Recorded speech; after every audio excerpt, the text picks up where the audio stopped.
It's a here we go, player in England, medical test, contract signing, £41 million. Endrick at Manchester United, would you take him? Get voting in the poll. It's looking like Endrick might leave Real Madrid. Well, it's looking more and more likely that he is going to leave Real Madrid. As a forward option, should Manchester United be taking a look? Apparently Arsenal are taking a look as well. Let me know your thoughts in the comments. Also, some more significant updates on Lewis Hall, as it looks like he could be the signing that Manchester United move to next. So he's coming out of Madrid quite heavily as well, that everything indicates that Endrick will leave Real Madrid this summer. Apparently Endrick's looking for more game time. I mean, is he someone that Man United should be exploring? I mean, he's got the Sir Bobby Charlton links, you know, his little nickname. Sir Bobby Charlton, I mean, the legend of Manchester United Football Club, but the footballing world knows sort of the inside joke around that. And he is someone that I know a lot of footballing fans really do appreciate. How much he'd be available for is a different story. I don't think Real Madrid would be easy to bargain with on that. But if he was available for, say, £50 million, I mean, is he the right player that Manchester United should be looking at? Versatile forward, can play all across the front line, brings a totally different dynamic to anything that we have at the club at the moment. It's an interesting one. Personally, for me, I think he's a brilliant talent with an exceptional potential, but I don't necessarily think he's the type of profile United should be after right now. Would I say no to him coming to Manchester United? Absolutely not. I think he plays games, I think he's impactful, and I think he would definitely add to our squad. And, you know, if we nurtured him in the right way, he could be fantastic. However, for me, if I'm looking at our current situation and priorities, and I'm looking at the striker area, say if Joshua Zirkzee does depart, right?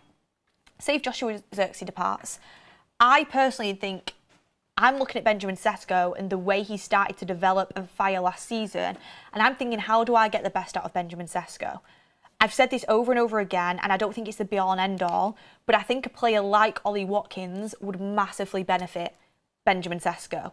Now, if you look at Ollie Watkins and Endrick's got huge potential. He's got so many years ahead of him, and if you're looking at value for money across, I don't know, the next contract, Endrick might be a better bet in terms of the level he can get to and value. But if you look at how you're going to benefit Benjamin Sesko, who you want to be our leading striker, I think has done enough last season to show glimpses that he can make it at the top level as that penalty box striker, that number 9 for Manchester United. I think bringing in the likes of an Ollie Watkins, he's not the best striker in the world, he's not the best striker in the Premier League, but he is a proven Premier League striker. He can hold the centre-backs really, really well. He can run the channel well. He knows what it's like to go up against Premier League centre-backs. He doesn't always win the battles, but he's very good at it. And he's got that experience in the Premier League that he can help and benefit Benjamin Sesko with. He's capable of starting games in the Premier League and scoring goals. I think he'd be capable of starting in the Champions League as well. But I also don't think it's Watkins has to start every single game and Sesko's not going to get a kick. I think Sesko gets a lot of game time, and Watkins sort of is that player you trust to come in and can lead the line really well, but isn't going to completely stunt his growth. So that's sort of where I'm at with the situation. I mean, I don't think we will sign Ollie Watkins. I think we'll deem that deal too expensive for a player that's in his 30s. Or I think he's 30 actually. Let me just double check that on Ollie Watkins. So have a look.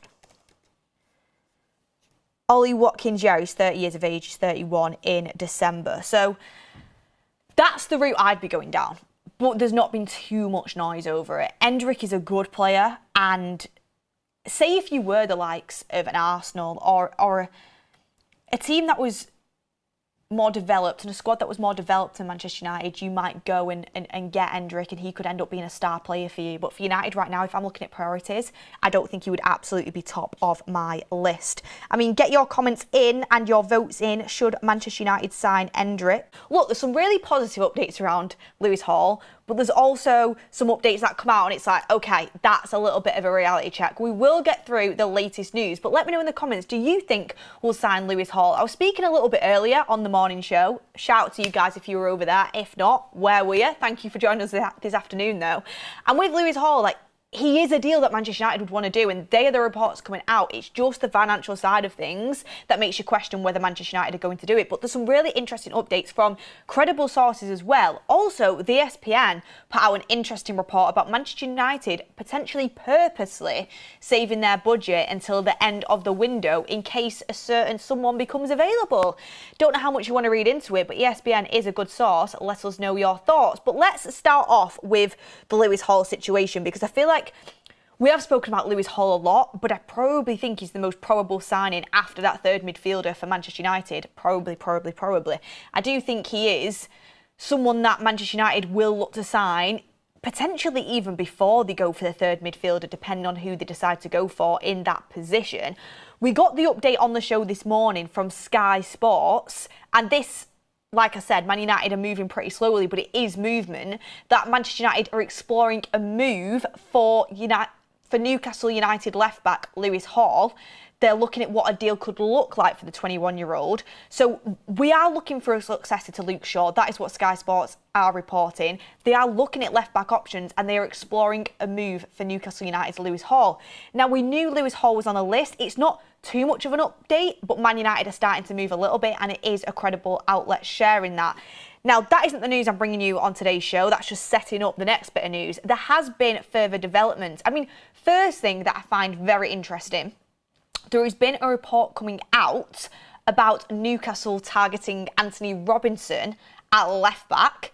So Newcastle targeting a left-back, a very good left-back, someone that's on Manchester United's radar as well.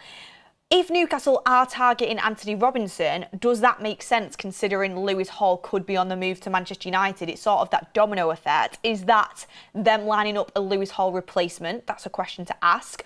Also, a little bit of news shared about how Eddie Howe and Lewis Hall had the same agency. Slight conflicts of interest if Lewis Hall is wanting to potentially leave Newcastle to go and play at a Champions League club, and Eddie Howe is the manager wanting to keep his best players, even though Lewis Hall was a little bit disgruntled about how he was treated towards the back end of the season. So with Eddie Howe not being in the picture, does his agent get to work a little bit more? Of course, you've got to have that professionalism to work on every case as an individual and put your client's best interests at heart. But that is interesting. And there's been some talk from Alex Crook of TalkSport, also Carl Anker from The Athletic. So Alex Crook said this. He works very closely with Ben Jacobs, who comes on the show every Thursday. I was told even before England named their World Cup squad that Lewis Hall would be open to a move to Manchester United. Now that Eddie Howe has left Newcastle, I think that probably makes the transfer more likely rather than less likely. I know Eddie would certainly have wanted to keep him, but this is the whole issue around Newcastle at the moment. You go back to last summer, it started with Alexander Isak. They've now sold Gordon and Tonali, they're going to sell Bruno Guimaraes, and they may well sell Lewis Hall. I think Eddie Howe just felt that the replacements coming in weren't of the same calibre to mount any kind of European challenge next season, so he decided to call it a day. I'd be worried if I was a Newcastle fan. And there is mixed reporting on how it ended with Eddie Howe and Newcastle. It wouldn't have been in the plans for him to leave the way he did and leave midway through the summer. And could it be an indication that more sales are on the way for Newcastle, that Eddie Howe is leaving the club? Lewis Hall being open to a move. And look, like I said, I'm never claiming to be Fabrizio Romano or anything like that, but I know someone very close to that deal who does have insight onto it, and I've been told that that has been a real possibility for a long time, and that Manchester United would be a club that Lewis Hall would be open to joining. Again, I'm not saying it's coming from an A-star source, but it's someone who I would trust close to the deal who said that. Deal player, I would say. We also signed Diego Leon. Yeah, but people talk about these signings that we bring in. Kone, Leon. We've just brought another midfielder in. I can't remember his name. And we've just brought this Tynan Thompson in. Maybe he'll probably be a bit more like an Aiden Heaven, who does actually play a bit of football and come into the first team. But we sign these youngsters and they're advertised as if they're first team signings, but they actually need a lot of time and a lot of development, and really you're buying into the academy a little bit there, aren't you? Anthony Tracy says, swap Dallo for Trent Alexander-Arnold. Now that's bold. No, I'm just going to put a pin in that one right there, Anthony J. Tracy. Do you know what? Respect the super chat. opinions are necessary in this community, but that would be a no to me. Anyway,